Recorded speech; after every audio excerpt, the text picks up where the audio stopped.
Bismillahirrahmanirrahim. Assalamualaikum warahmatullahi wabarakatuh. Alhamdulillahilladzi hamdan syakirin, hamdan naimin, hamdan yuwafi ni'amahu wa yukafi'u mazidah. Ya Rabbana lakal hamdu kama yanbaghi li jalali wajhikal karim wa azimi sultanik. Allahumma salli ala sayyidina Muhammad wa ala alihi wa ashabihi ajmain, amma ba'du. Allahumma lakal hamdu wa ilaikal mustaka wa antal musta'an wa la hawla wa la quwata illa billahil aliyyil azim.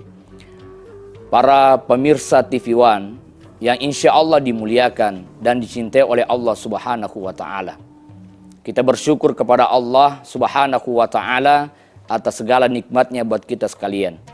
Selawat serta salam senantiasa kita curahkan kepada Rasulullah Muhammad Sallallahu Alaihi Wasallam. Begitu pentingnya salawat. Dalam kitab Salawat Ahsan dikatakan bahwa ketika Nabi Adam alaihissalam mendekati Hawa, lalu kemudian dia berkata, berikanlah aku mahar. Dan apa yang menjadi mahar? Dalam kitab Salawat Ahsan dikatakan bahwa yang menjadi mahar saat itu adalah salawat kepada Rasulullah Sallallahu Alaihi Wasallam sebanyak 20 kali. Semoga dengan salawat kita menjadikan kita adalah orang-orang bagian dari orang-orang yang mencintai Rasulullah Sallallahu Alaihi Wasallam, dan insya Allah semoga kita menjadi orang yang dicintai oleh Rasulullah Sallallahu Alaihi Wasallam. Para pemirsa TV One yang dirahmati oleh Allah, tema kita kali ini adalah pesan Rasulullah Sallallahu Alaihi Wasallam kepada Abu Hurairah. Rasulullah menyampaikan, siapa di antara kalian yang akan mengambil 5 hal dariku? Abu Hurairah menjawab, aku ya Rasulullah. Akhirnya Rasulullah mengambil tangan Abu Hurairah dan menghitungkan 5 hal yang disampaikan kepadanya. Yang tentu hal ini adalah nasihat buat kita sekalian. Yang pertama kata Rasulullah, ittaqil maharima takun a'badan nas. Jauhilah kalian segala sesuatu yang haram, maka kamu akan menjadi ahli ibadah. Ahli ibadah bukan hanya ukurannya karena dia banyak puasa, dia banyak sholat, dia banyak baca Al-Quran. Salah satu ukuran menjadi ahli ibadah adalah ketika mampu menghindarkan diri kita dari segala sesuatu yang diharamkan oleh Allah Subhanahu wa ta'ala. Bahkan Nabi pernah menyampaikan sebuah kisah bahwa ada orang di tengah padang pasir yang tandus, dia kehausan, dia butuhkan adalah air. Lalu dia meminta kepada Allah, ya Allah berikanlah aku air, aku sangat haus. Dia merengek, menangis, bahkan dia sujud memohon kepada Allah, ya Allah berikanlah aku air. Tetapi ternyata sampai dia meninggal, Allah tidak berikan ia air. Sampai dia meninggal dalam kehausan. Sahabat lalu bertanya, ya Rasulullah, melihat cara dia berdoa, kurang apa doanya?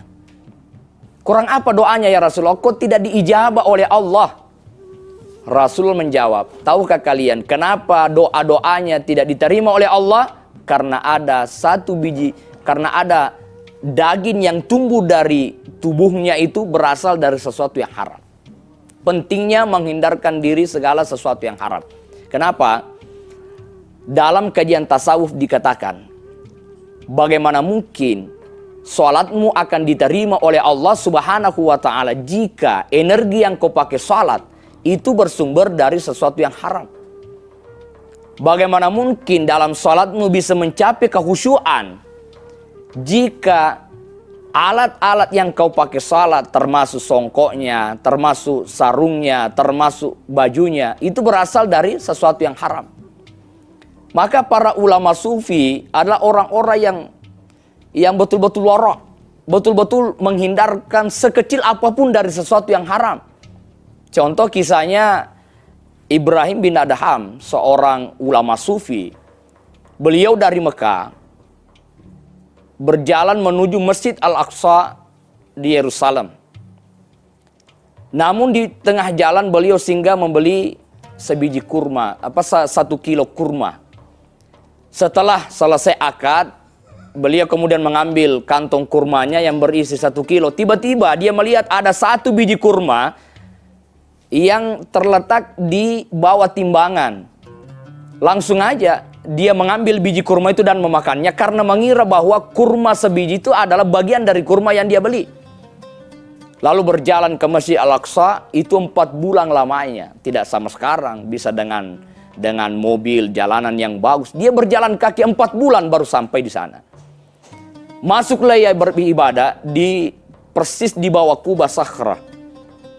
Dia berdoa, dia salat, dia baca Al-Quran, dia beribadah. Tiba-tiba dia mendengar suara. Inilah Hasan Al-Basri yang doa-doanya semuanya diterima oleh Allah. Tetapi dia mendengar lagi suara bahwa memang betul doa-doanya diterima. Tetapi 4 bulan yang lalu doa-doanya sudah tidak diterima oleh Allah. Karena ada 1 biji kurma yang masuk dalam tubuhnya dan itu tidak halal.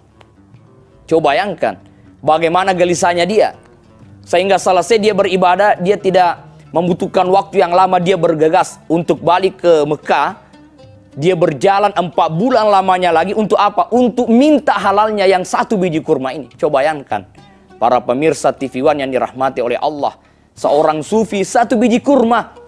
Di zaman kita saat ini jangankan 1 biji kurma, seladang kebun kurma mereka seolah-olah tidak merasa bersalah. Seorang sufi 1 biji kurma merasa bersalah. Berjalanlah ia sampai di tempat di mana dia membeli kurma. Ternyata yang menjaga saat itu adalah seorang pemuda.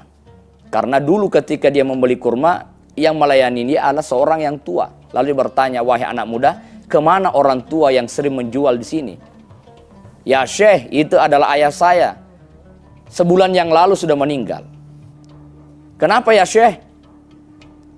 Saya pernah membeli kurma, tetapi ada 1 biji kurma yang saya ambil dan itu tidak halal. Karenanya orang tuamu telah meninggal, saya minta halalnya kepadamu.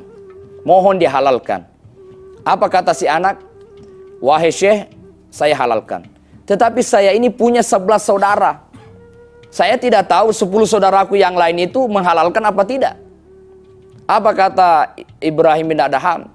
Tunjukkan semua alamat-alamat saudaramu, saya akan datangi satu persatu dan minta halalnya. Coba bayangkan saudaraku yang dimuliakan oleh Allah, dia datangi satu persatu minta halalnya, selesai semua urusan, dia halalkan segalanya, dia kembali kepada Masjid Al-Aqsa untuk beribadah. Apa kata malaikat? Telah datang Hasan Al-Basri yang semua doa-doanya telah kembali diijabah oleh Allah karena semua yang ada dalam tubuhnya itu sudah halal. Para pemirsa TV One yang dirahmati oleh Allah, maka berhati-hatilah dengan sogok menyogok, berhati-hatilah dengan hasil korupsi, berhati-hatilah dengan mengambil hak orang lain. Maka nasihat yang pertama Rasulullah kepada Abu Hurairah bahwa ittaqil maharima takun a'badan nas. Jauhilah olehmu segala sesuatu yang haram, maka kamu akan menjadi ahli ibadah.